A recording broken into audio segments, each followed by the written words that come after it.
Yeah. And we can do a lot Yeah. more together than separate. It's so crazy. Like, and I'm done after this, Go I ahead. promise. No, But I could talk about this for days now. yeah, let's do But it. honestly, you just will be so surprised as to how many women don't take the time to ask their husband or their spouse or just their significant other, how was work today? Yeah. Like, what challenges do you face in Right. the office? Because while it may seem good surface level, just not knowing what happens on the back end, it's the root of a lot of issues that happen. Yeah. So one thing that Sim and I always say is that, where you lack, I pick up. For sure. Where, I lack, you pick up. And if anything fell down right now for you, I'm able to hold us up until you get back on your feet and vice Yes. versa. So I feel like a lot of people just, when it comes to embracing women who are like myself, very bossed up, and I can get it on my own. I don't only need Sim here for the Type A. emotional. Yeah. And, like, just be there for me. I don't want you to feel like you have to purchase me. So I feel like a lot of guys have to really just kind of embrace it and know, like, you can be side by side Right. with your significant other. You don't always have to lead. Man, Come so on, give us a word. Come on, baby. man. Look. Talk to us. Don't Give get me us a word. started. Give us a word. I'm super.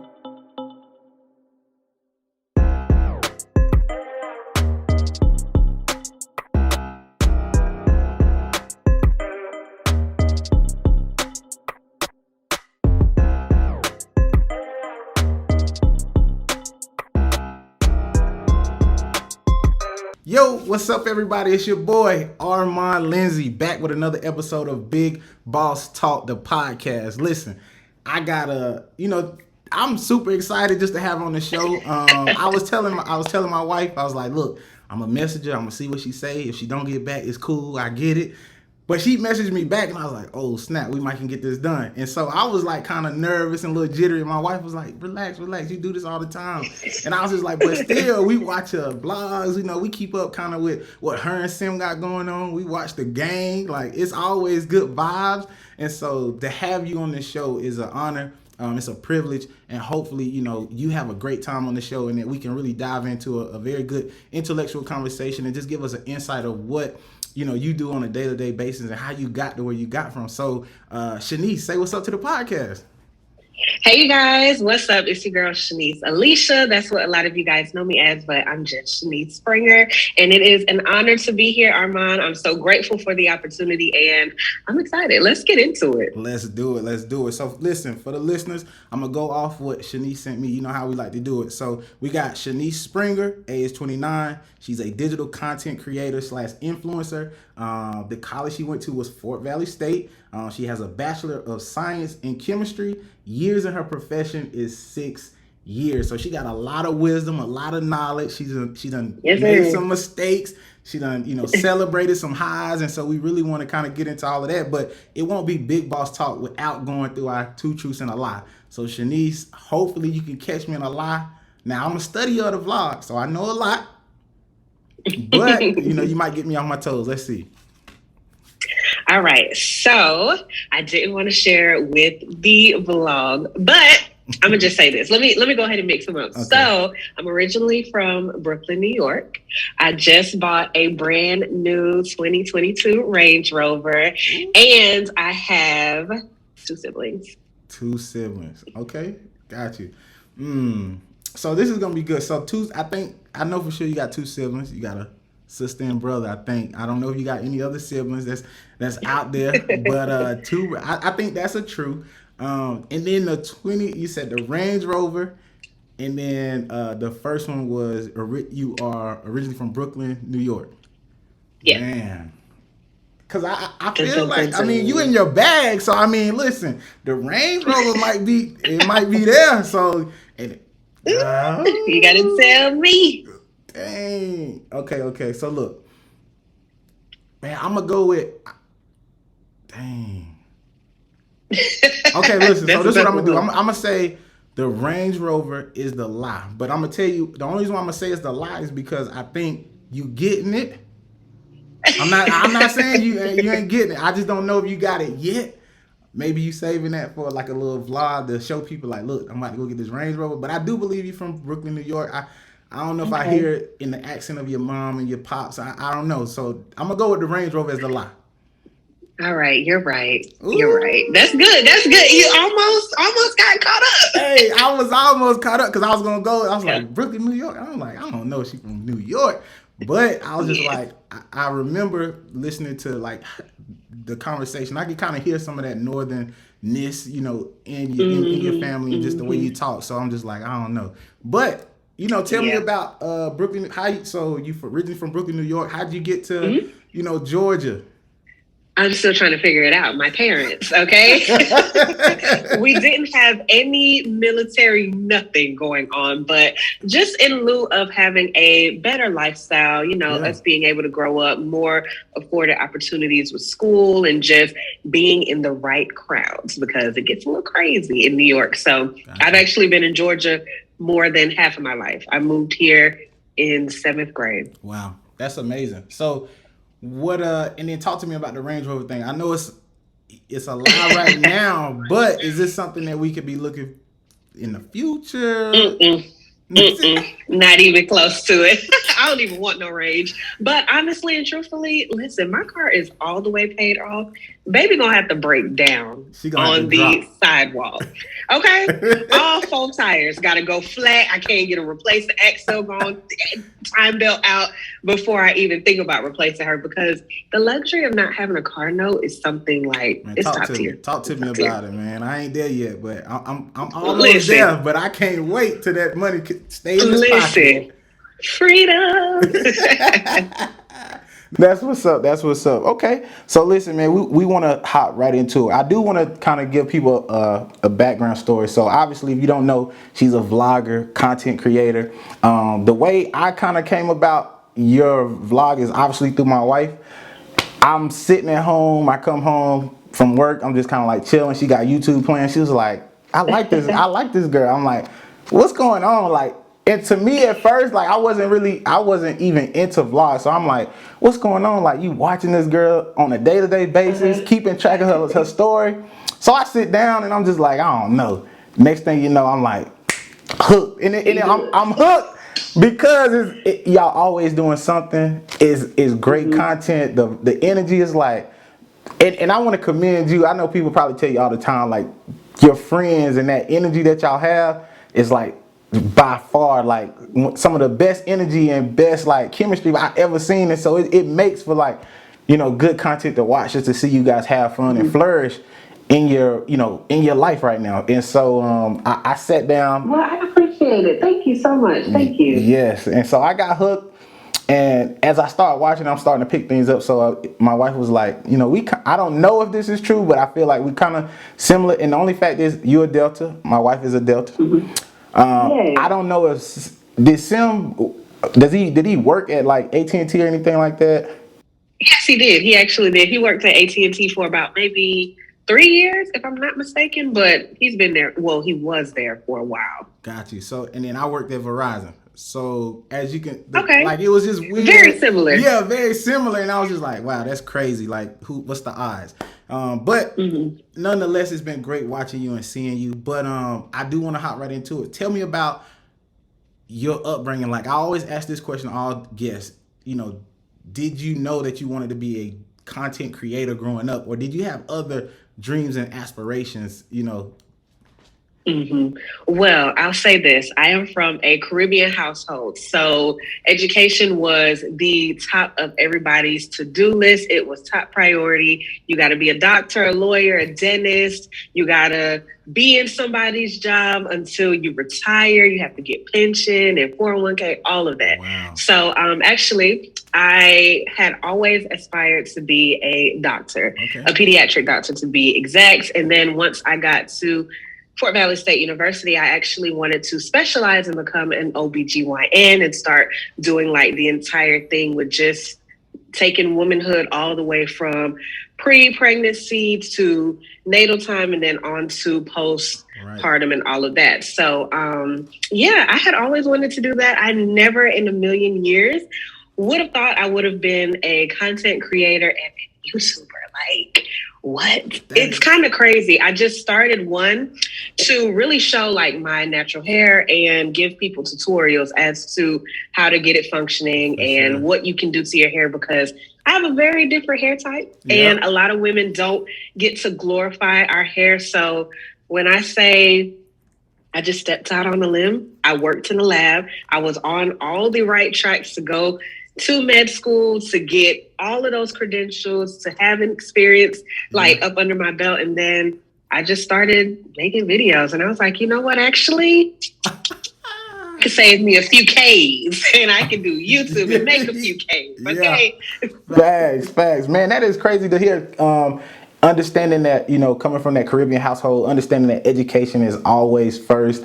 And I'm pretty sure, through that journey, I don't know if you ever anxious of saying like, hey, like, I'm probably not going to go to, med school or whatever. I'm going to be a YouTuber. Like, what was that like, being able to explain to your family and be able to explain to, possibly Sim that, look, I'm trying to do this full time. Like, did they embrace it? Was it a little pushback? Well, if you know, you know. It was a lot of pushback. And I'll say that with this generation, my generation, because I don't know about that Gen Z. But with our generation, we're very like driven. We kind of have the best of both worlds. We understand like the old school, we used to floppy disk and making CDs. And then we also understand this technology thing and entrepreneurship. So when I broke it down to my mom that I wasn't going to med school, it was, okay, we'll go to PA school. If you don't want to commit all the way, commit some way, because PAs and nurses do just about everything a doctor will do without the title. So I contemplated that for a while. That's actually how I ended up in Atlanta. I applied to the Morehouse School of Medicine. I was going to go to the Mercer campus. I was going to do so many things that we're just going to kind of be like, not the plan A, but this is a route to get to plan A. But then once I really sat down and I thought about it, I was like, I don't want to. And my mom was not a happy camper, because what our parents can't see, they won't understand. Right. They can't even support it, because they're just like, all I know is when you start a business, it takes money. You don't have the money. Who's going to support it? You're going to have to fall back on somebody. Right. And then you're going to be like an aspiring rapper for the rest of your life. Right. So honestly and truthfully, I think the biggest heart attack my mom probably had was last year when I quit my full-time job after Sim and I purchased our home. And she realized like, oh, Shanice serious about this YouTube stuff. Yeah. So I think then it hit her, because I had been doing it for, it was 4 to 5 years last year. Right. So when she realized like, you can make more money doing what you're doing on YouTube and longevity. And then I opened up my hair and body care line, and she was just like, and then you have a business? So I think that's when she finally realized, like, okay, you got it. Yeah. I understand what you're doing. I see the community that you're building. I see what you are able to afford. Right. It's a real deal life. So I think she has just now come into accepting it wholeheartedly. Now, my grandma's still on the fence. She's still kind of like, what you doing? You got a camera? How long is last? Yeah, so. That's what's up. I think, and you hit it right on the head. I think the Gen Z, that generation, you don't know what you don't know, right? Who knew that they could, nobody really knew that technology would advance like this, and that social media would put people in position to be able to take care of their family, provide them a better life, and do something that is, pretty much is art, to me. When I look at people that create content, I'm like, you have to have some type of artistry in your mind to be able to like, this is gonna hit, people gonna love this, like the content. So it's a lot to unpack that you talked about, but I do want to kind of take a step back and say, what led you to Fort Valley State? Because it seems like that's where a lot of your relationships, friendships to this day were built. You know what I'm saying? Like, what was the decision? Like, did you have other colleges in mind, or did you was like, I'm going to Fort Valley State for sure? Yeah, what was that decision? So honestly and truthfully, I was the drumline type of watcher. I was watching all of the movies growing up, like, Love Don't Cost a Thing. I was just like, I can't wait to be grown and be in college. So honestly and truthfully, after watching Drumline, I was like, I want to go to a school with Black folks. Like, I had no idea what any of that was because, like I said, my Caribbean background, my family didn't necessarily go to college. I'm the first college generation and graduate and stuff like that. So it's just like, you know, to them, it was just school. Yeah. Go to school. You got to go to school. But for me, I applied to Spelman because I was like, I'm trying to be with the sorority girls. I'm trying to be with all the Black girls, you know. I also applied to Georgia State. I did Mercer. And then once I found Mercer, by way of that, just naturally, I went on down to Fort Valley. And I believe Valdosta State too. So it definitely wasn't a first choice. I had no knowledge of Fort Valley at all. I think I might have seen them at like a college fair. And we lived in Augusta. That's where my parents reside right now as well. So my dad was all paying college. And I was like, I'm trying to go away from home. So 2 hours, 3 hours, 4 or 5, I'm trying to get gone. So once I visited Fort Valley and they had like their welcome introductory for all of the potential students and we got to see Greek life, we went to the caf. I was just like, this me. This is me right here. I like this. Like that. I'm super envious, man, because the only reason I say that is because I always tell my guests, because I always ask, like, what was your decision? Because I want people to understand the thought process behind, you know, making these big decisions, right? Things always happen for a reason. You can't really, you wouldn't be able to, the story that you have, you wouldn't be able to, in your wildest dreams, imagine that this would all happen or come to fruition. You probably knew that you was going to be something, but just the way everything kind of sparked, ain't no way you could, you know, it's only God. You know, that's how I explain it, right? So it's only God. And it's amazing to see, but I always want the listeners, you know, it's education first and meaning listen to, you know, it's okay to have multiple choices. It's okay that you didn't get your first choice, right? Because maybe that first choice really isn't meant for you. And that second choice, because I'm pretty sure now you would say, I wouldn't change it for the world.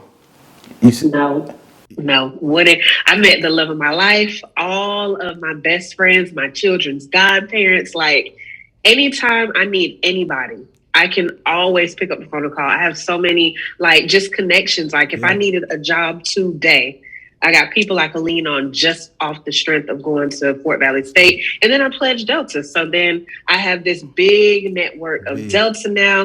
And it's just crazy to think, like, from this small school in the middle of nowhere, all of this came about. And no shade, no tea to PWIs, but I don't see a lot of what I was afforded in the African Americans that went to PWIs. Now, education is great, regardless. But when it just comes to those relationships, being in a classroom with 10 people versus 300, being a name instead of a number, it's just crazy to think, like, Fort Valley was hands down. I couldn't have made a better decision in life, honestly. And you're not a minority. Like, that's one of the biggest things. When I went to a PW, I was like, and for me, it's like I took different classes. And so just walking into a class, being probably one of 3 Black students out of 20, 25, it gets kind of, you kind of stick together. You create that little pack. You got your Black little thing going on at school. But going to an HBCU, I always wish, and for one thing, I want to be able to show my kids the opportunity, right? Because I never got the opportunity to step on an HBCU campus and really fall in love with the culture. I think if I was able to step and take a visit to the campus, I'd be like, oh yeah, this is definitely for me. You know what I'm saying? Because you never get that experience. And not to cut you off, but my mom, like, when I was in high school, we were all about, like, diversity, just off the simple fact that being in New York is like a melting pot. Here in Atlanta, it's a melting pot. So you have so many different walks of life. And I had went to a magnet school when I was in Augusta. So I just had white friends, Hispanic friends, Indian friends. Like, I had it all. So when I went to Fort Valley, and I was just like, it's a whole lot of me in this building. I was like, I really wanted to embrace that, because I won't say I never got to be fully like me, but you know what I'm saying? sometimes we suppress it when we're around others. Yep. So just being able to bask in that ambiance, I was just like, listen, my mom was like, you still like your school out there a year? Because Georgia State sends a letter. You can get in the spring. Baby, I'm good where I'm at. I'm good where I'm at. Nah, I don't blame you, man. That's dope. And I talk to a lot of people that come from HBCUs, and it's like the pride that HBCU students have. You can't talk to somebody that's from Howard or Hampton and not get them to say the real HU or come from North Carolina A&T or even you from a Fort Valley State. I can tell the pride of just being able to, the school that you came from. So after graduation, what was the next steps? Because obviously I think maybe during school you were still on the mindset of I'm gonna be a OBGYN or going that route. What was the process of you graduated? Did you apply for an internship somewhere? Was it just jumping straight into medical school? Like what happened after you graduated? Failure. I feel so many times, and it almost like it makes me emotional to go back and just look at my journey, because instead of going back home to Augusta, I said, you know what, I'm about to move to Atlanta. I have a roommate and I'm going to start working. I'm going to make something shake while I take this semester off to reapply to Morehouse School of Medicine, to redirect myself as to what exactly it is I'm going to do and what's the game plan. And once I started getting out in the real world and working, then you get into trouble with bills. And now I'm in these Atlanta streets. My car tow up. I done got 15,000 tickets.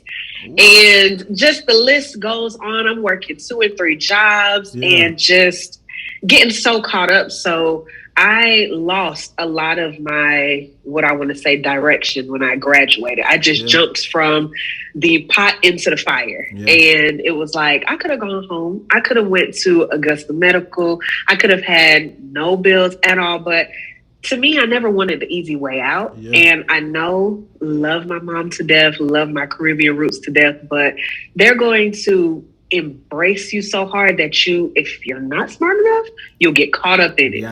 And you'll get trapped and you'll just not want to leave that comfort until you're ready. But me stepping into this, it's just like sink or swim. You got to figure it out. So, a lot of ventures. Like I was a makeup artist. I still am. I still do makeup. You guys see. So I done worked in security, Comcast, you name it. I've done it. Okay? I've done it. So I'm well versed. But once I stepped onto YouTube and I started really like doing video editing and creating thumbnails, creating like flyers and stuff, I was like, oh no, everything else, I don't see it. And then I find myself, and it's just like now, all this chemistry background, I make products. So some way I'm still bringing that forward. So I don't feel like I am not walking in my purpose, if that makes sense. Makes total sense. And I want to talk about, you said the failure. And I always preach. I say, man, because I know so many people, they graduate school, they expect this great job. I done did the work. I got this degree. I need at least 75, 80, if not 6 figures, high expectations. And then they come out and then it's like, boom, you fall straight on flat on your behind.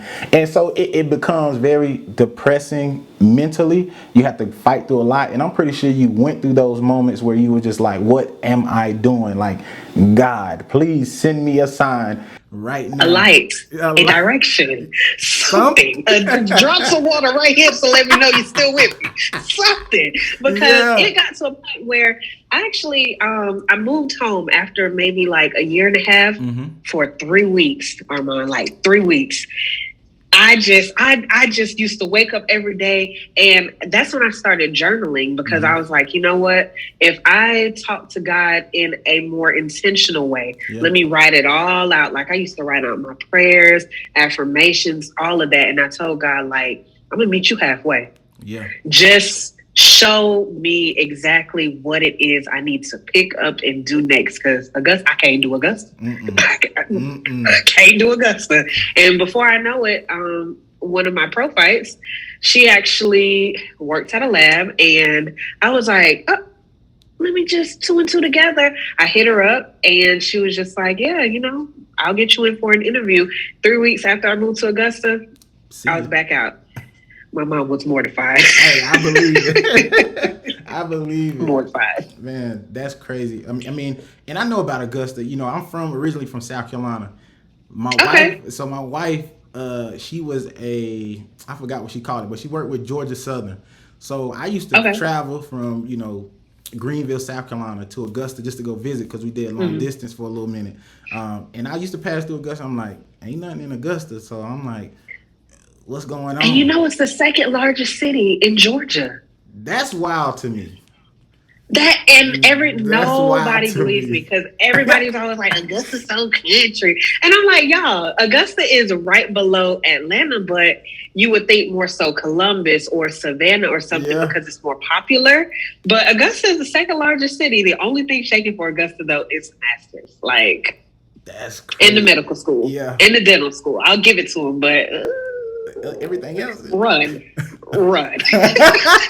Listen, I mean, it's crazy. But you hit on something that I did want to talk about, and it's in my notes. You talked about, and I was going to talk about how you bridge the gap, right? So you got your bachelor's in science and chemistry, and then you also have EXO by Shanice Alisha. How did you, was it easy to be able to, maybe create a product or a skincare line because of that chemist background? Because when I see a lot of people, right, and it's no shade to other people that really are going out after, but I do see a lot of people that say they do their own little, concoction, but it's coming from, it's not, I don't know. It's not there. Yeah, it's not there. Gotcha. But when I hear you and when I seen it, I was like, she's an actual, like, she got chemistry background. So it's like she knows what to mix, how to mix it, what to put together, what's good for the skin, what's not. Was that a huge factor in starting EXO? So I will say yes. I have been doing my own hair care products for years now. I don't want to stretch it and be, dramatic and say 8 to 10, but it stems back to when my sister and I first went natural. This was when it was the most unpopular thing to do. And I was in the kitchen blending up bananas and oats and mayonnaise and eggs and stuff. And it was just like, what is this? So I always knew that chemistry was very interesting to me. And it's like, I sit down and I research things and then I test things out, and then I have guinea pigs. I got family and friends and stuff. Right. So now I'm trying to figure out, like, okay, what binds together? I know the properties of this. What will go together? How stable can it be? And I feel like my chemistry background makes it a lot easier because sometimes it's more favorable to go and do a wholesale program where you're thinking smarter, not harder. You don't have to do the extra mile of stuff. You just ordering for sure, based off of popular demand. But for me, it's like I went through moments where my skin reacted a certain way to stuff. My hair wasn't doing good with certain products. And I'm reading the label and it's all these words I can't pronounce. It's all these things. It's just like, it says it's a honey-based product, but honey is one of the last ingredients.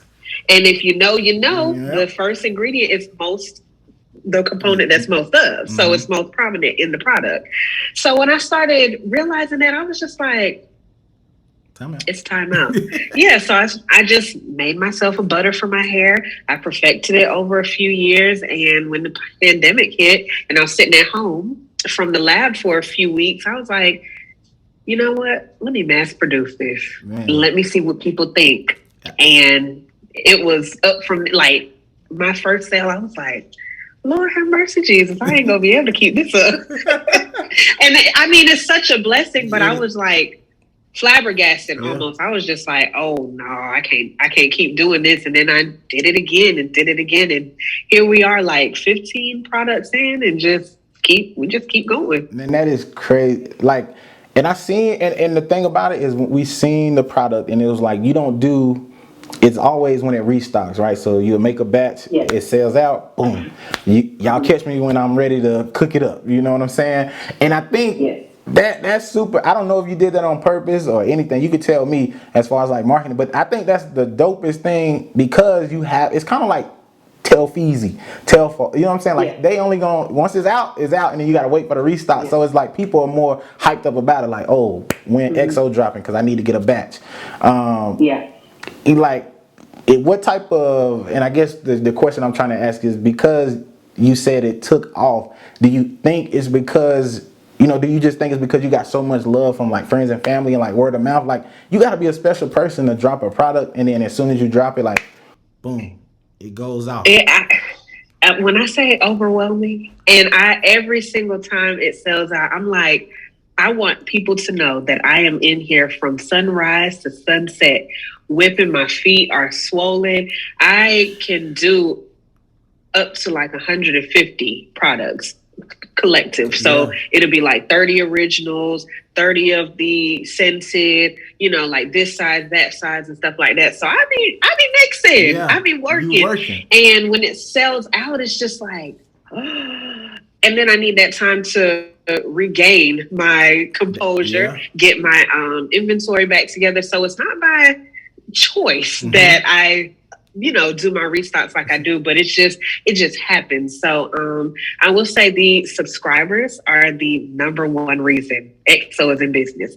I went out on a whim. Like, I just showed them the product on screen one day, and everybody was like, yeah, I'll buy. I was like, yeah, all right. Yeah, you know how. And I dropped it. Yeah. You know how we get. And I dropped it. Yeah, I dropped it. I mean, the invoices were flooding. I was just like, oh, these folks for real. And then once they got it, I'm talking about orders from California. I sent something to Canada last 2 years ago or so. And then like Ohio and stuff. I'm like, how are these people discovering XO? Like, what is this? So it is, when I say a blessing, and of course my family and friends, that Fort Valley family, they make sure they take care of me too. Like, word of mouth is insane. It really is. Yeah, that's divine order. I mean, you can't make this stuff up. You know what I'm saying? So God is so good. Super excited. It's super dope just to hear that story, as far as like, one part of a venture that you do. Like, are we looking at XO? Are you looking to expand XO? Are we looking to bring an employee? Like, hey, I can't be mixing all this by myself. Is that in the future? Yes. So I am actually Shanice Alisha LLC. Okay, so I have an umbrella over all of the businesses that I do offer.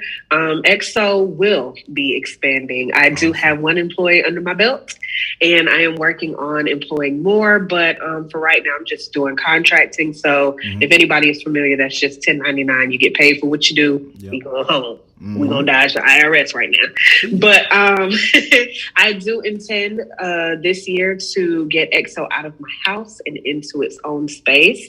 And by that time, I should be able to afford more opportunities to people who want to come in and work. I have some subscribers that have asked to be on the team, but it's just, but sometimes it's a lot of discernment that goes into who all you want to bring in around you, So I'm really praying on it. I know that, God brought the idea to me, and I'm just here to be a vessel, get it done. So once that happens and I open up the floor, it's going to be a lot of NDAs being signed. Like, this is off my dome. This is what I created. These are my recipes. So I don't want anybody to take that from me. So it comes with just getting the right lawyer and legal things in place. But once that happens, absolutely, we're expanding. Man, that's awesome. So you a boss already. You already have the mindset. You know what I'm saying? And what we seeing, and what I've been seeing as I've been doing this podcast, right? I started in 2019. A lot of the following is on Spotify, Apple Podcasts, but we just started the YouTube in January. But as I've been doing these interviews, I'm seeing women. It's been a turn. You know what I'm saying? And I tell the fellas, I say, listen, y'all can't be out here bumming it, because these women is not playing. They are bossing up in every single level. Let me touch on that real quick. You didn't ask me, but here I am. Talk to me. I feel like, truthfully though, this is such a groundbreaking like time in life for women to be at the forefront of being breadwinners as well, because what a lot of African American men do not talk about is just how overwhelmed it can be to provide. And now instead of you having to provide and then come home and you got a wife with her hand out, kids with their hands out, you going through stuff at work, then you got to battle family stuff. It's like amazing to see how much women are stepping up and being able to get it on their own. Yeah. And they can be business partners with their spouses and their, life partners and whatnot, and just be able to help versus it just being like a one side, I'm gonna lean on you to provide while I take care of home. For real. We can mix this up. We can mix it up.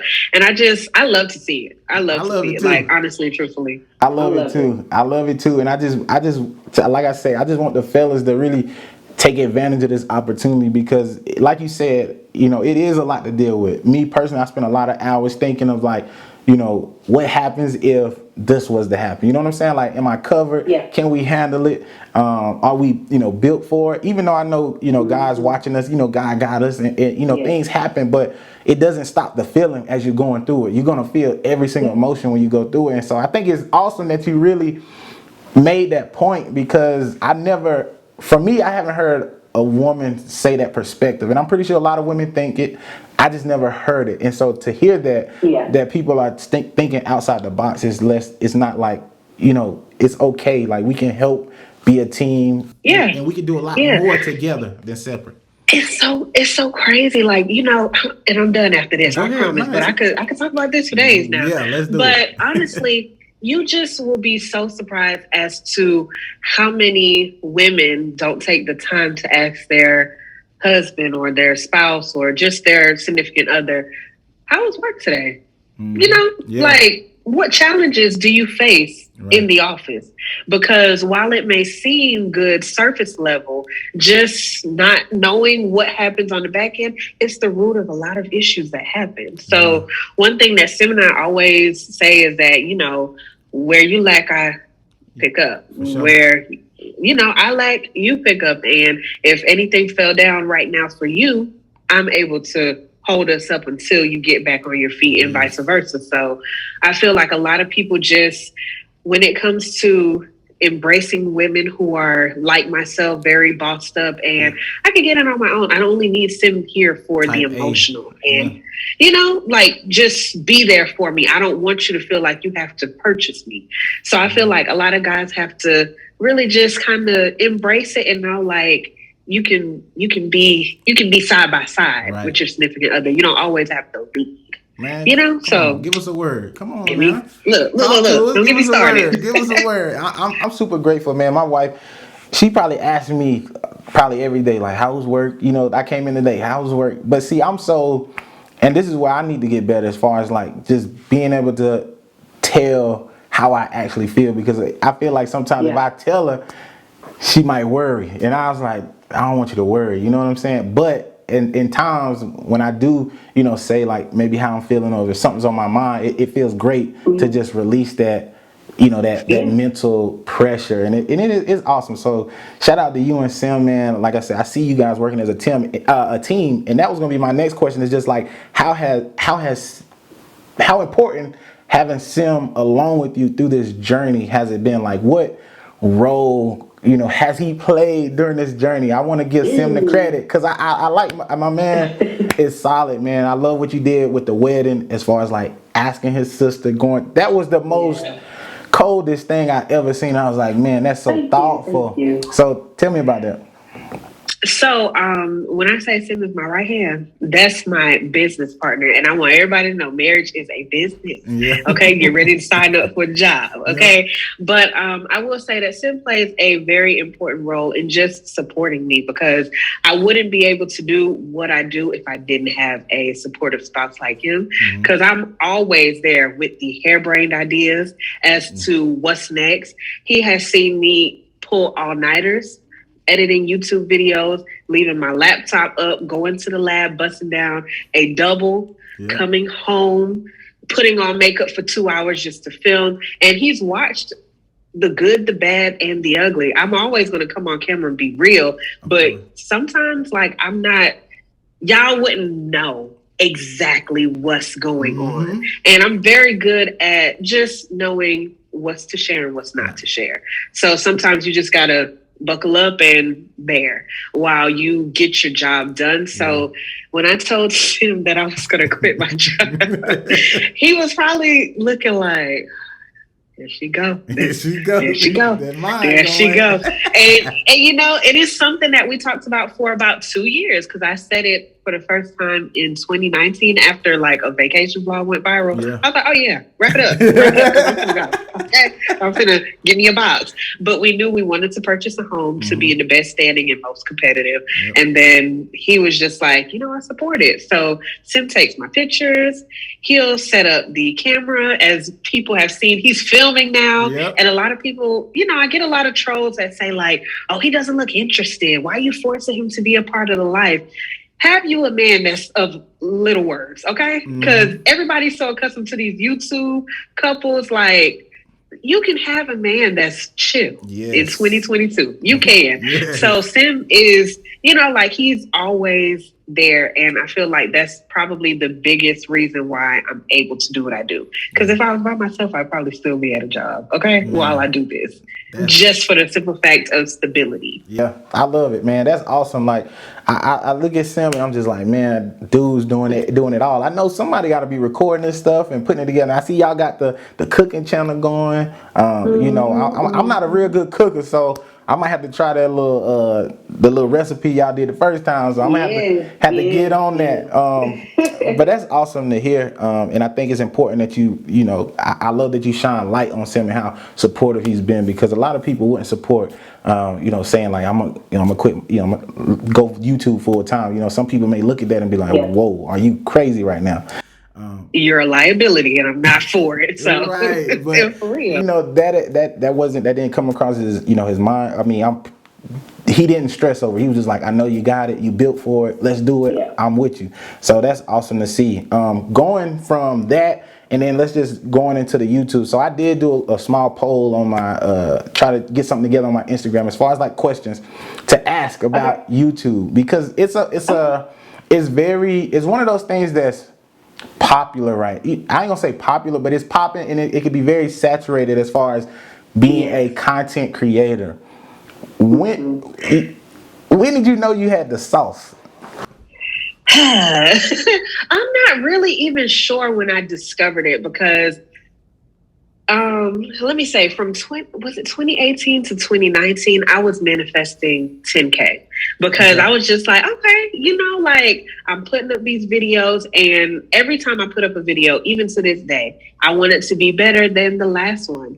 And I never stop learning. Like, I'll be editing the video, and then I'm learning how to use the software better. I'm learning, like, okay, where should I input this? How to make my own beats? How do I do this? How do I do that? And stuff like that. So once I realized that I was growing consistently, I had consistent subscribers coming back. I interact with people, and then they were coming from YouTube to Instagram. I was like, hold on, I might be onto something. I'm cooking with hot grease. So in every video, I just started saying like, hey, the end of the year, we're going to be at 10K. You guys going to help me get there. And when I started seeing it, and it was like the day that New Year's Eve rolled around, it was like, I was like, maybe 500 away. And I'm like, hold on now, hold on, wait a minute. So literally, I was watching the subscribers just go. And I think people were really like excited to see me reach that goal. And at midnight, literally hit 10K on the head. And I was like, whoa. And from that moment, I was just like, and like you said, I could have the sauce. Yeah, you got this. It was like, but when you, in all seriousness though, a lot of people want to go viral. a lot of people want to be in the limelight. This is not an easy job. Yeah. Because with all the love comes a lot of hate.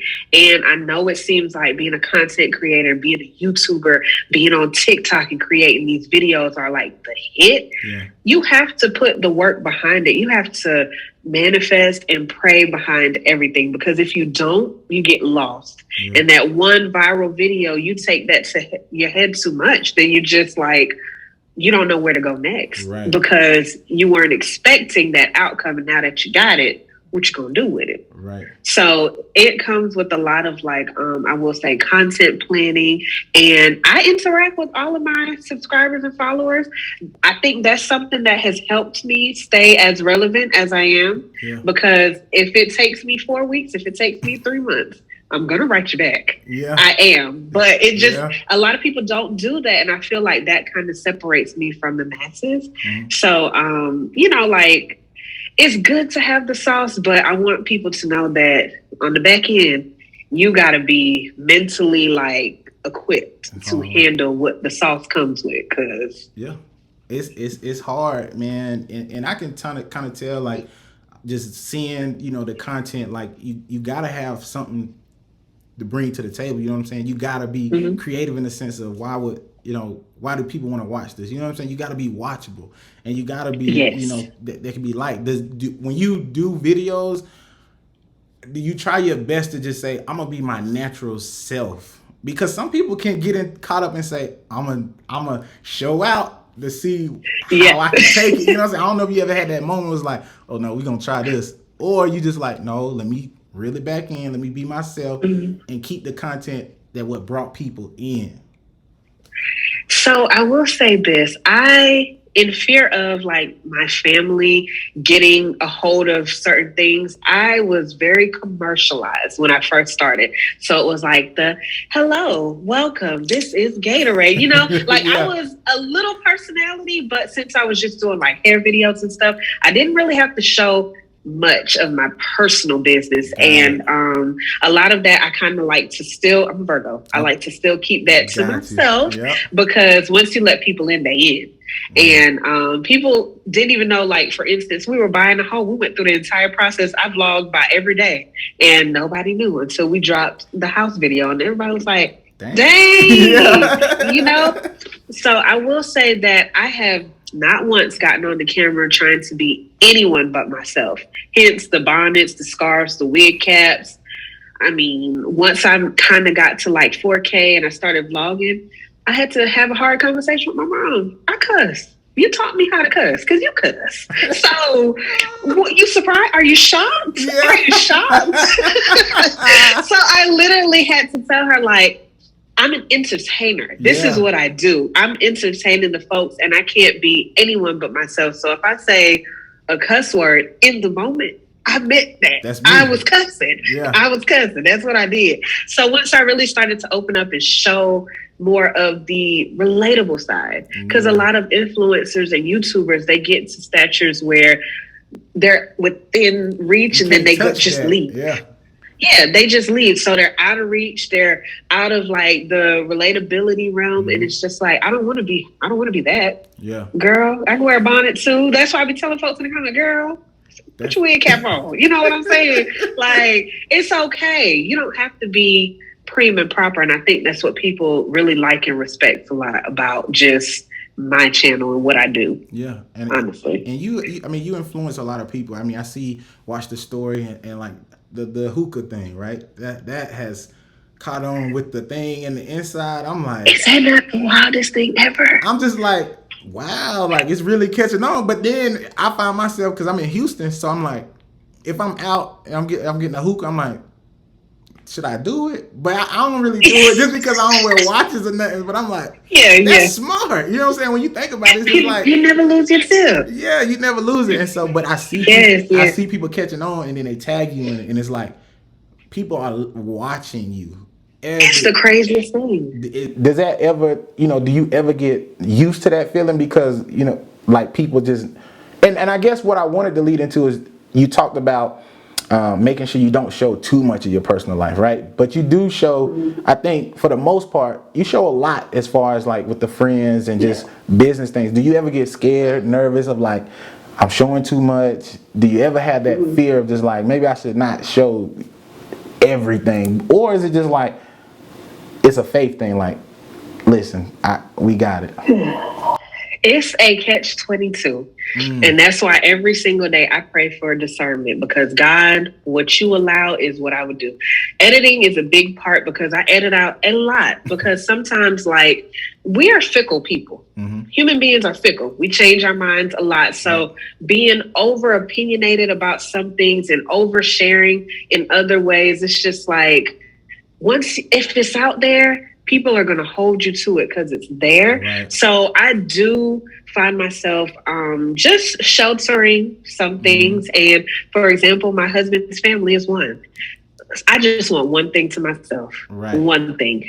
And when I'm with them, I don't feel like I have to be Shanice the influencer, Shanice the vlogger. I don't even take my camera. That's dope. You know, so it's just, you know, it feels good to be able to pull back and have that thing. Like when we were buying the house, I knew I wanted to share the process, but when I wanted to, you know, on my terms. Boundaries. So I kept it. Yeah. So we kept it for like 5 months, 5 or 6 months. And then that's when we had documented everything and we shared the series, just breaking it down step by step.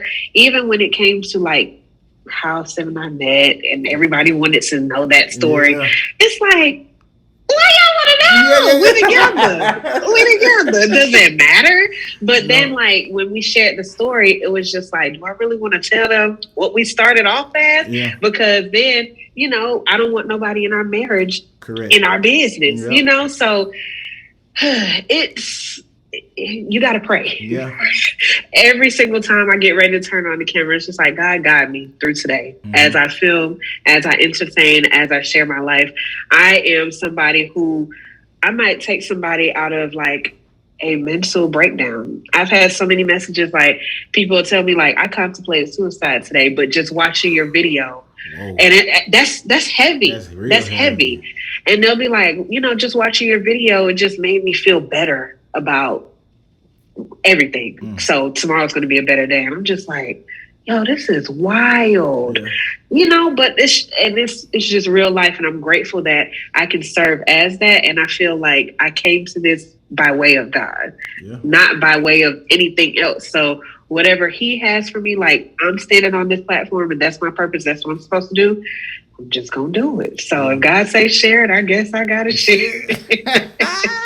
Man, yeah, you definitely got to share it. That's pretty deep, like to get those type of messages. But, and I know for the most part, like it's super deep, but it's also like, it creates that sense of purpose sometimes. Like, wow, like, you know what I'm saying? Like I'm helping somebody, you know, and I think what we like, and I think what all your subscribers like is just the genuine realness. You know what I'm saying? Like it's hard to really find YouTubers that are being real because it's all flashy, or, you know, leading with, you know, with money, or, you know, showing, and there's nothing wrong with that. I'm not saying leading with that type of lifestyle, but I also do you think? But I also know that there's more people living average minimum lives than what you are portraying. So when you can relate to people on very much of a humble beginning type of relationship, and then they watch you grow up, they watch you hustle, they know you didn't cut corners. Everybody loves a rags to riches story. You know what I'm saying? Like, rags to riches. Everybody love that. So it's like just seeing it and you manifesting it, you living in it. It's just like it's very powerful. And you know, I'm with the subscribers. You know, I think I have a new mindset because of my wife, and then just also watching YouTube, just to say like, you know, it's hard work. You know, it's humbling, you know what I'm saying? But you also have to take care of yourself mentally, because if you put too much out, they can really dive into your business and attack it. Because I never wanted to share Sim. He was going to be babe until the day I died. Wow. But, you know, then it got to a point, it's just like, okay, I'll put him on camera. Yeah. Okay, I'll let him kind of do this. I'll let him kind of do that. But I'm such a bubbly, outgoing energy, and Sim is such a calm, laid back energy. Sometimes it kind of seems on camera that we don't really match. We don't mesh. But it's like y'all are only getting to see what I edited. Yeah, in like 30 minutes versus what real life is. I live with this man every single day. Yeah. How y'all gonna tell me? You know, so if you're not mentally where you need to be, then the comments sometimes, like just how people be talking outside their neck, it'll mess with you. Yeah, because I just want folks to know some of the same subscribers that was in my comments talking about, so he's not the one for you, are the same subscribers now talking about some Team Springer. Okay, because now you get now you get to see Sim in a different light. So now you're just like, oh yeah, we like him, but a year ago it was. You know how to hate us. We don't know. That hate be love. It be hidden. It really do. So mentally, you got to check yourself because it's a lot. You can really get caught up in YouTube. And I just want to go back to the subscribers sending me encouraging messages about them and how I help them. They don't even understand sometimes how that helps me. Like you said, finding my purpose. And sometimes I'm very unsure about my content. I spent 3 days editing this video. Why didn't make it to 100K? This is quality. Why didn't make it to 100K? Put your heart. What is this? I'm talking about blood, sweat, and tears. Hours. And when it doesn't make it to where I would like to see it, sometimes that's discouraging. And it's just like, well, I don't want to keep doing this if I'm not going to grow every single time. But then I get those messages and it's just like, Shanice, you know what? You're being selfish. Don't be selfish. This is a selfless job and you're not always going to reap what you sow, but you have to keep going because the end result is going to be way more rewarding than the right now. So just keep going. Man, can you imagine that story though? You know what I'm saying? When it come, you know what I'm saying? When you playing with the M's, you out here getting these sponsorships, you know, the story is going to be crazy. Yeah. But honestly and truthfully though, I like you mentioned, like I don't think I would ever show that in terms of like my lifestyle. Gotcha. I don't know though, because I can see myself channeling like a Jackie Ina. I'm not sure if your wife is familiar. Jackie Ina. Yeah. So I'm more of the Jackie Ina like house, like this is where I'm at. Like I've created this lifestyle. I'm going to live in luxury, but I don't have to be like in a high rise doing what everybody else is doing. Gotcha. I'm going to be a wife. I'm going to be a business owner. I'm going to be a boss and I'm going to be in my house. Yeah. Not flaunting in the next biggest least thing. You know what I'm saying? So it's just like I could see myself moving in that direction. And no shade to anybody who does the cars and the fancy high rises and stuff like that. It's just not my ministry. Not my ministry. Not my cup of tea. It's not in my no, it's not for me. But I could really just see like even when I get to that stature, still being very reachable, humble, and relatable. And stuff like that. That's awesome. Man, I pray about that a lot, as the podcast, like YouTube wise, it starts to pick up. I think I see a lot more activity on Instagram.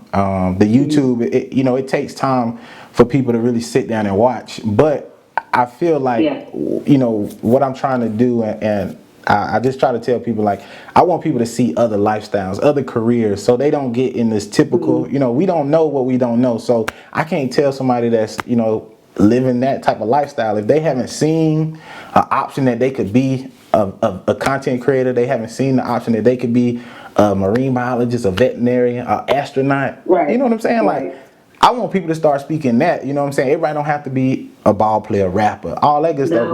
But if that's your ministry, that's your talent, then do that. But that doesn't have to be. We need variety. We need those people. We're going to always need a doctor. We're going to always need a marine biologist because I almost forgot they was one. But you know what I'm saying? Like, we need all of that. So I told like my sister, and I tell people all the time, because they'll ask me like, how you start a business and what should I start a business about? If you're asking that, you don't need to. If you have to ask that question, go ahead and keep doing what you're doing, because you don't have to be like everybody else. Everybody can't be working from home, a big influencer, picking up a camera every day. Where's the diversity going to come in everything? Like, stay true to what you're passionate about. And I feel like that's going to be the best way that people can stay in their lane. Yeah. Because I see so many people, like all of these up and coming TikTokers and stuff. And social media, you got to remember, it's the trend. Everything is like a fad. So right now it's popular. Tomorrow, what is it going to be? And I feel like with podcasts and stuff like that, these are becoming more prominent, and like people are moving from the shorter videos to longer videos. They're wanting to know like what's going on. People are downloading audiobooks and stuff. They're listening. So I feel like this is going to be the next wave of popular things, because like everybody's starting a podcast now. But listen, you know, like, I know. Listen, I try not to be the black man that's just talking out the side of their neck, because I see it all the time. I be seeing it, I be like, that's why niggas don't need no podcast now. You know what I'm saying? Like, because y'all talking crazy. Yeah. So I was like, and just getting up saying whatever, and it's just like you don't think before you speak, and when it's out there, they will shade room and meme you to death. Yes, and what's your actual like interpretation, what you meant to say, nobody's going to hear it now, because you done did too much. You done did too much. Trying to be funny, trying to be cute, trying to get you sat down, chasing that clout, Right. Yes, and when you get it, it's going to be good and it's going to be bad, but you're not going to be everybody's favorite. But how can you stay on the just neutral? Let me be Switzerland. Please. Man, Shanice, it's been amazing. Like, I just got a couple more questions. Like, I know it's been long. I hope you've been having a good time. The conversation has been flowing. Like, but I do have just maybe like a couple more questions, and then we're gonna call it a quits, because you gave so many gems tonight. I think you gave an insight to how you know, like you said, you put out the videos, but people don't really hear you talk about like how stressful you can get, or you know, how stressed out you can get, or what you go through mentally to keep providing them with this great content. And I'm glad that I was able to get you on here and let you speak your truth. I'm telling you all my business. Hey, listen, that's what we're here for. I feel like I can be a good listener or a good ear, but my one question is, we got a lot of people watching, content creators, you know, future content creators. We just talked about everybody having their own lane, but for people that want to be a content creator, give me at least 2 to 3 tips on how they can become a successful content creator. Like, just bare minimum. Obviously, they're not going to have the same personality, but just bare minimum of how they can be successful in this profession. So I will say the number one thing is consistency. If you don't take yourself serious, no one else will. So I don't want to see a lot of people out here talking about like, I'm putting myself out there, nobody's following, but I go to your YouTube channel and your last video was a month ago. And then the video before that was a year ago. And then we got 3 years ago and that's all you posted. You have to be consistent and take yourself seriously. So the second thing that I will say is planning. Plan out your content, write your ideas down, because life be lifing. And sometimes you forget some of the juices that flow while you're in the shower or you're walking through the grocery store. You get an idea, write it down, put it in a calendar, plan it out, and then hold yourself to that plan that you created. So you want to be consistent, you have to plan, because if you don't, you get caught up in like the creator's block where you burn yourself out trying to keep up with the trend. And then, this is a tough one. What do I want the third one to be? Because I got a lot to say. But what do I want the third one to be? I'll just say this. Always be true to yourself. That's a good one. No matter what it is that you're doing, stay true to you. If you're doing natural hair content and that's what you love, you don't have to be out here trying to be a Savage X Fenty ambassador. That's not your realm. That's not what you came on here to do. Stay true to you so that when you do it, it's authentic and you can do it in your true and authentic way. And you're going to get that in response from all of your viewers. So consistency, always plan, and be true to yourself. Can I add one more? Do your thing. Add one more. Listen, we want all the sauce. This is the biggest thing. Never be afraid to learn. Like, never stop learning. You're not going to know it all. Somebody before you has done it. If you invented the wheel, props up to you, kudos to you. But never be afraid to keep learning. Like, technology changes so much. How I used to edit and what I used to use to edit is not what I do today. Yeah. How you take pictures and what aesthetic you go for on your social media is not the same as last year. How you do your makeup is no longer what was going on in 2020. You know, so the trends are always changing. Technology, the world, people's minds, attention spans. You just got to always be excited about learning. Like, pick up a book and learn. Gotta be a student. Gotta be a student of your craft. Yeah, you gotta be a student. And then, like, if you're wanting to be a YouTuber, don't just come to the YouTuber as a creator, come as a consumer. Watch YouTubers. See what people are doing. Understand what's popping right now. What's gonna pop next week. What happened 3 months ago. Let me not even invest my time to do it. So just always learn. You gotta learn. You gotta learn. Yeah. Listen, man, y'all heard it from her now, from Shanice. You know what I'm saying? She's reputable. She's been doing this for a very long time. She's built a solid community. I haven't seen a community like it. You know, they catch on to everything. And so hopefully, you know, the people that's watching, people that's listening, I hope you really pay attention to the gems, because it's not often that you hear, you know, a content creator that really is honest. You know what I'm saying? I love people that don't mind sharing, because you know, people can get into this hate phase where, like, I don't want to give up too much because then what if they surpass me? But you can't, you know what I'm saying? You can't really copy or mimic. You know what I'm saying? Like, people like you a different reason than they probably gonna like me.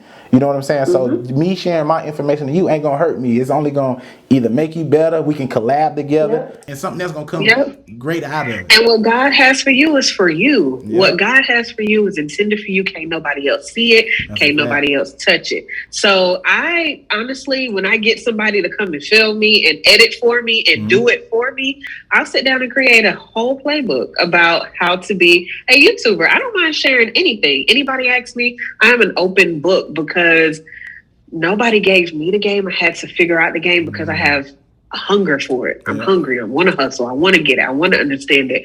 But sometimes people just need to know where to go. And I don't think, like, anybody can beat me out at my own game. I could give you it. Here it is. But you're not going to do it like me, so I don't have no problem with that. The pace. It is what it is. You may copy, but the pace is not going to be the same. I'm trying to tell you. So it's just, you know, and that's the thing in the Black community, especially with a lot of females and stuff like that. People don't want to share because people do get double crossed and you get burns and stuff like that. And, you know, everybody has a trauma, but you just got to know, like, when you're intentional about everything that you do, you can never, ever be beat out at your own game. Facts. It's not going to happen. I tell people, you got to know whose you are before you do anything. Once you know whose you are, you good. You know what I'm saying? You can do whatever you need to do, and you can give out all the game you want to give out, because, like you said, what's for you gonna be for you. All the time. One of my last questions is sponsorships. You know, that's the biggest thing. How do you leverage yourself? You know, when you go to a different company and say, hey, like, this is who I am, this is my platform. How do you secure sponsorships? So, there are so many different ways to do this, but I will say brands have budgets, and their budgets allow them to hire per quarter, and there's 4 quarters in a year. They're always going to need somebody to promote their stuff because they want to get higher and reach higher and more people as well. So you can pitch to brands. Sometimes you get lost in the sauce. So you have to have, like, a really strong pitch. And if you're not familiar with that, it's just selling who you are. What is your elevator pitch? When you walk into a room, what's the first thing that you're going to say? What's going to set you apart, and what do you do? So you want to have a good pitch, and then what do you offer? Like, I wouldn't go to no brand talking about some, hey, you know, like, I want to start promoting cat food. There's no correlation on your social media with cats. Right. You know, like, if I'm going to go to a brand, hey, I do travel vlogs. You can look at my, you know, resume, which is your social media, your content, what you put up, and you can see how I can market towards you. Target, Starbucks, Chick-fil-A, Home Goods. How y'all doing? Y'all hear me? Y'all hear me? But seriously, you have to consume what it is you want to pay you. So you're going to have to do it for free. You're going to have to buy the clothes, buy the products, set up the scenes, purchase the Airbnbs for the day to create the look that you want to bring into your, For sure. resume. So you just need to pitch to brands or create it yourself and then tag the brands. Gotcha. Let them come to you. Because once they come to you, you got them right where you need them. It's a game. So when they reach out to you, they're asking for you to do it. Gotcha. If they took the time to reach out to you out of all these content creators, they're asking for you to do it. Yep. Now, how you sell yourself is another step. So, you just got to know, like, you may do something in exchange for product, and that's okay. We all got to start somewhere. Yep. You're not going to get paid every time you do a gig. Okay. I did so much stuff for free. Yeah. I'll let you in on the secret. A lot of the sponsorships and stuff that I shared on Instagram within the last year or so, 2021, I didn't get paid to do that for Instagram. I got paid to do that on YouTube, but I made it a point to pay my photographer to take pictures of me with the products in the outfits set up in my house. That way, when they come to my Instagram, now this is a different market. Yeah. I'm going to pay you to do this on Instagram too now. Yep. And then I'm going to pay you to use it for the next month. Yep. You see what I'm saying? Yeah. So the levels to sponsorships really can get up there. So I will just say you got to start somewhere. So if you're going to pitch yourself, always look for the PR of a company. You want to look for marketing directors, who's in the areas in which you need to pinpoint, because their Instagram, they're not hearing you. They're not hearing you. The info box on their website, they're not hearing you. Go to LinkedIn. This is a gem. Yeah. Go to LinkedIn. Type in where you want to be sponsored. Old Navy, Target. Anywhere, and get those contacts, get those connects, pitch to them. You don't hear nothing back. Hey, just want to bump this to the top of your thread. Were you able to take a look at my last email? If you have any questions, let me know. You know what I'm saying? Right. Keep going, and it'll start coming back, but you got to create the work to get the work. Man, that's game. Hey, we love it. Dropping gems. So if you listening, you having issues with, I think most people, they don't know how to really go about getting sponsorships. And then two, sometimes they get a little nervous, because maybe they scared of rejection. But I will tell you, rejection is your number one learner. Being a sales guy myself, being talking to people, selling stuff all my life, you got to be comfortable with rejection. You're only looking for one yes. And then once you get the yes, it's okay, you own it, popping. And I think you mentioned that it's just when they come to you, you got the leverage now. So what you do with that leverage is what's going to set you up later, month after month, or, year after year, quarter after quarter, however you want to work it. But that's important. So we appreciate that. And then that's it. So I say is it, but then I always get my guess. So I got 5 cards. You got to answer each question. I can't speak. Each question in 5 seconds, okay? Oh, God. 5 seconds. All right, here we go. What's the quality people enjoy about you? My personality. Okay, got you. Okay. You got, here we go. So we got 25 hours in a day. So we got an extra hour. How do you spend the extra hour? Eating. Foodie. Foodies. I forgot who I was talking to. All right, here we go. What's something or an activity that you can do every day besides sleeping? Editing. I love to edit, actually. I do. Okay, so you love editing. I was going to say, did you make that up just to make the time? No, that's my favorite part of everything that I do. Okay, got you. What's more memorable, movies or music? Music. Got you. If you could time travel, what period would you go back to? I want to hop back into the 90s. Okay. Gotta go. As an adult?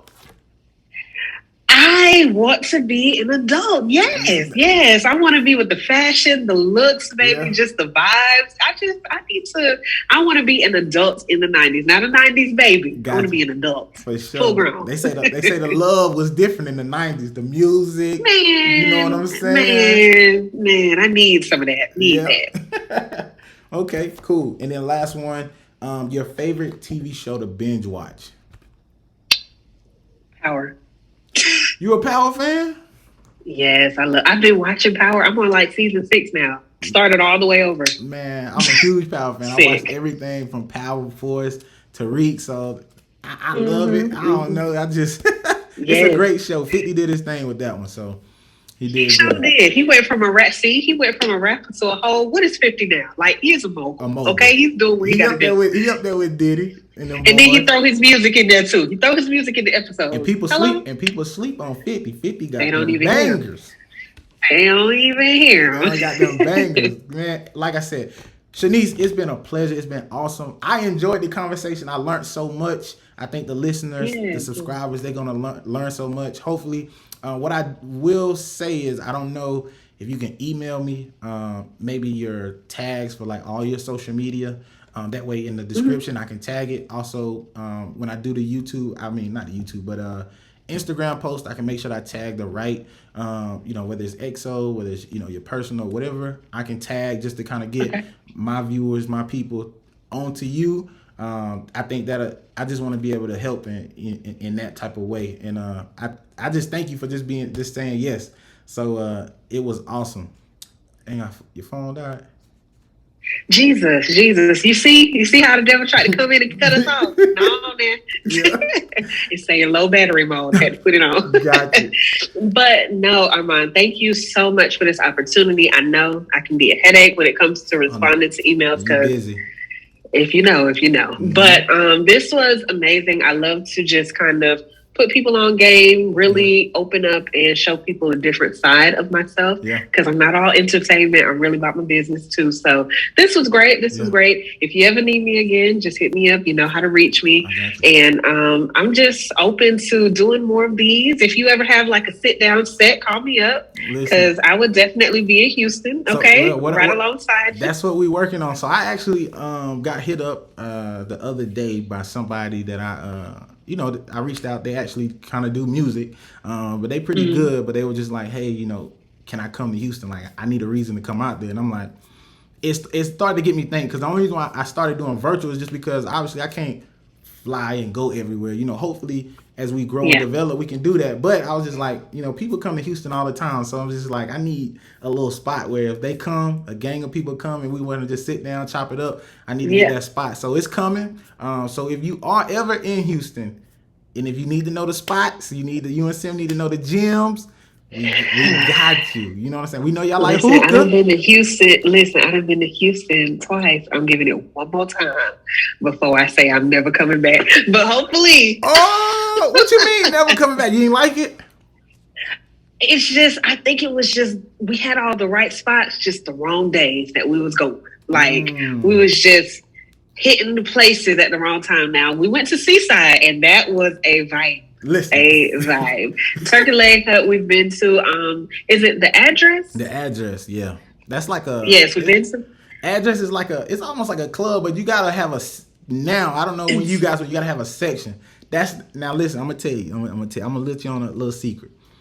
I hate Houston for that. I can't go nowhere and just have a good time without having a section. Yes, because when we went in there, of course we didn't know. So we was by the bar doing the common people thing. And then it was just like, okay, I'm feeling broke. I'm feeling real broke. Let me who we need to flirt with to get up in their section. We want nothing but a seat. So it was just like, okay, the address wasn't for us. And then I think we went to Park. Yep. So, I mean, the vibe was supposed to be there. We was just there at the wrong time. Yeah. Something just wasn't clicking. So you gotta next time you come, just let me know. Like you gotta definitely, and we starting to learn it too. Like we haven't been in Houston long, but we starting to learn when you need to go, time frames you need to go, and like, you know what I'm saying, and when to go. So like we got some spots that we got. We big foodies over here too. So like anytime y'all need some good food or something like that, drinks. I mean, we got you. But I will say, well, give me a reason to come on out to Houston, because I'll come. Listen, me and Simba load up and come on. Listen, I will give you a reason. If you could, for real though, before you go, give me a recommendation as far as who I should sit down with next. That's how we kind of keep the podcast going. Okay. As far as like growing, tapping different careers and different stories from different people. So like, if you got a recommendation, I would love to hear it. And if you can send me the recommendations, whether they like to be contacted through email, Instagram, whatever works for them, I'll contact them because I want to give people opportunity to get on the platform to really boast and highlight themselves, and just show more Black people doing great things. Okay. I can. Let me get with a few folks and let me see. Just because you do anything from entrepreneurship on down to like real career 9 to 5. Okay. So I'll see because I don't want to put nobody on the spot and then they be like, I don't want to. I know how it is. I know how it is. Yeah, just let me know. Definitely, because I know some great people, and I feel like it's a two-way street. We all help each other do something. I'm putting you on, you put me on. We shedding light to everybody working together. So absolutely. Cool. Well, I'm gonna let you get back to it, man. I'm gonna let you. I ain't gonna take up your whole night, but thank you. You be safe. Look, we got caught up. We got caught up. I mean, it was good. Like I enjoyed it, but tell Sim, you know what I'm saying? I wish I could meet him, man, but I really like what he's doing. I salute him. I love you guys' marriage and what you guys do. So thank you again. Thank you. Thank you. And I want to say thank you to you, your wife. Thank y'all for y'all support. This is an opportunity that not a lot of people get. This is great for just exposure because it may be me being a guest, but I've learned a lot tonight. I've just talked through things that I probably would have never said. You know what I'm saying? So I do appreciate this opportunity. This is great. Keep doing what you're doing, Armand, because you just don't know who this will hit and how much it's going to help them in the long run. For real. Thank you. Well, good night. Good night. Thank you. See you next time. See you next time when you're in the H.